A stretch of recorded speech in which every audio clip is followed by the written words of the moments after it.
అయితే వీళ్ళిద్దరి మధ్య చిన్న గొడవలు స్టార్ట్ అయినాయి. ఆ గొడవల్లో ఆ అమ్మాయిని ఏదో రకంగా చంపేయాలన్న ఉద్దేశంతో అతను నిర్ణయించుకున్నాడు.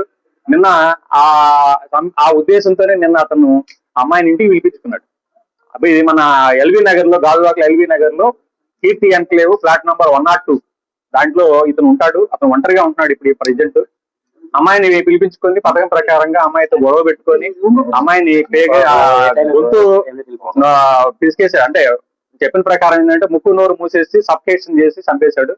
చంపేసిన తర్వాత అతను ఈ డెడ్ బాడీని ఏ విధంగా డిస్పోజ్ చేయాలో అర్థం కాక దాన్ని కావాలనే ఉద్దేశంతో అతను ఒక కత్తి తీసుకొని ఆ బాడీని 3 ముక్కలు చేశాడు అనమాట.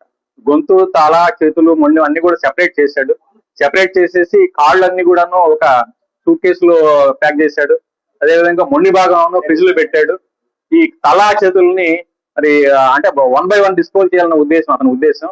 దాన్ని ఏం చేశాడంటే అతను బ్యాగ్ లో పెట్టుకొని మన ఈ అడివివరం రోడ్ లో ఒక నిర్జన ప్రదేశం ఉంది. ఆ ప్రదేశంలో పెట్రోల్ లో తగలబెట్టేసి మరలా వచ్చాడు. వీటిని కూడా డిస్పోజ్ చేయాలన్న ఉద్దేశంతో ఏం చేయాలో అర్థం కావట్లేదు. ఈ బాడీ ఎలా తయారు చేయాలి, ఎలా పంపించాలి, ఎలా డిస్పోజ్ చేయాలని చెప్పేసి తర్వాత అతను మొత్తం లోపల ఉన్న బ్లడ్ స్టైన్స్ కూడా మొత్తం కూడా వాష్ చేసినట్టుగా మనం నేరస్థల పరిశీలన తెలుస్తా ఉంది. కంప్లీట్ గా వాష్ చేస్తున్నాడు.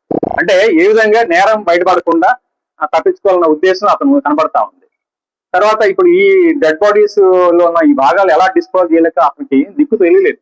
ఈయన ఏం చేయాలో అర్థం కాక అతను పోలీస్ స్టేషన్ కి వచ్చి సరెండర్ అవ్వడంగా తెలుస్తా ఉంది.